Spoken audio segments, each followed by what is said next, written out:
ତୁ ମୋ ଆଖିର ତାରା ସିରିଏଲ ଛାଡ଼ିବା ପରେ ଏବେ ଗୋଟେ ବହୁତ ବଡ଼ ଖୁସି ଖବର ଦେଲେ ଏହି ସିରିଏଲର ଅଭିନେତ୍ରୀ ତାରା। ତେବେ ଦର୍ଶକ ବନ୍ଧୁ, ଆପଣମାନେ ତ ସମସ୍ତେ ଜାଣିଥିବେ ଏହି ସିରିଏଲରେ ତାରା ତରୁଣଙ୍କ ଜବରଦସ୍ତ ଆକ୍ଟିଂ ତ ଆପଣମାନେ ପ୍ରତ୍ୟେକ ଦିନ ଦେଖୁଥିବେ। କିନ୍ତୁ ଏହି ସିରିଏଲଟି ହଠାତ୍ ଏମିତି ବନ୍ଦ ହୋଇଗଲା। ଆଉ ବନ୍ଦ ହେବା ପରେ ଏବେ ଗୋଟେ ବହୁତ ବଡ଼ ଖୁସି ଖବର ସେୟାର କରିଛନ୍ତି ତାରା, ଯିଏକି ଏହି ସିରିଏଲର ଲିଡ୍ ହିରୋଇନ୍ ଭାବରେ କାମ କରୁଥିଲେ ତାରା। ତେବେ ଦର୍ଶକ ବନ୍ଧୁ, ଏହି ଖୁସି ଖବରଟି କ'ଣ ସେୟାର କଲେ ତାଙ୍କ ଫ୍ୟାନ୍ସ ମାନଙ୍କୁ, ଏ ସମ୍ପର୍କରେ କ'ଣ ରହିଛି ଅଧିକ ଅପଡେଟ୍ ଜାଣିବା ପାଇଁ ହେଲେ ଆପଣମାନେ ଆଜିର ଭିଡ଼ିଓଟିକୁ ପୁରା ଶେଷ ପର୍ଯ୍ୟନ୍ତ ଦେଖନ୍ତୁ।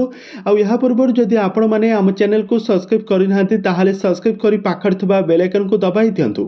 ଦର୍ଶକ ବନ୍ଧୁ, ଆପଣମାନେ ପ୍ରତ୍ୟେକ ଦିନ ତରଙ୍ଗ ଟିଭିରେ ପ୍ରସାରିତ ହେଉଥିବା ତୁ ମୋ ଆଖିର ତାରା ସିରିଏଲଟିକୁ ପ୍ରତ୍ୟେକ ଦିନ ଦେଖୁଥିବେ। ଆଉ ଏଥିରେ ତାରା ଏବଂ ତରୁଣଙ୍କ ଯୋଡ଼ିକୁ ମଧ୍ୟ ଦର୍ଶକମାନେ ବହୁତ ଭଲ ପାଇବା ଦିଅନ୍ତି। ତାଙ୍କୁ ସାରା ଓଡ଼ିଶାରେ ଦର୍ଶକମାନେ ବହୁତ ଭଲ ପାଇବା ଦେବା ସହ ବହୁତ ସପୋର୍ଟ ମଧ୍ୟ କରନ୍ତି, ତାଙ୍କର ଆକ୍ଟିଂକୁ ବହୁତ ପସନ୍ଦ ମଧ୍ୟ କରନ୍ତି। କିନ୍ତୁ ବର୍ତ୍ତମାନ ସମୟରେ ତାରିଣୀ ଆଖିର ତାରା ସିରିଏଲଟି ସମ୍ପୂର୍ଣ୍ଣ ଭାବରେ ବନ୍ଦ ହୋଇଗଲାଣି।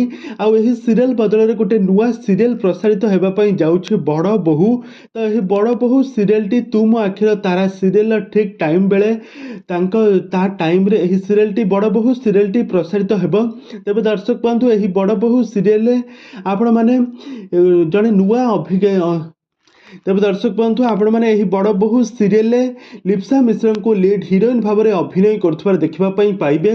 ତ ଏ ପର୍ଯ୍ୟନ୍ତ ବଡ଼ ବୋହୂ ସିରିଏଲଟି ତରଙ୍ଗ ଟିଭିରେ ପ୍ରସାରିତ ହୋଇନାହିଁ। ଆଗାମୀ ଦିନମାନଙ୍କରେ ଖୁବ୍ ଶୀଘ୍ର ତରଙ୍ଗ ଟିଭିରେ ପ୍ରସାରିତ ହେବ ବଡ଼ ବୋହୂ ସିରିଏଲଟି। ତେବେ ଦର୍ଶକ ବନ୍ଧୁ, ଆପଣମାନଙ୍କୁ ଏହି ସିରିଏଲଟି ଆପଣମାନଙ୍କୁ ଦେଖିବା ପାଇଁ କେତେ ମାତ୍ରାରେ ଏକ୍ସାଇଟେଡ୍ ଅଛନ୍ତି, ଆମକୁ ନିହାତି ଭାବେ କମେଣ୍ଟ ବକ୍ସରେ କମେଣ୍ଟ କରନ୍ତୁ। ଆଗକୁ ଏହିଭଳି ଅଲିଉଡ୍ ସମ୍ବଳିତ ବା ସିରିଏଲ ଦୁନିଆ ବିଷୟରେ ଅଧିକ ଖବର ଜାଣିବା ପାଇଁ ହେଲେ ଆପଣମାନେ ଆମ ଚ୍ୟାନେଲକୁ ସବସ୍କ୍ରାଇବ୍ କରି ପାଖରେ ଥିବା ବେଲ୍ ଆଇକନକୁ ଦବାଇ ଦିଅନ୍ତୁ।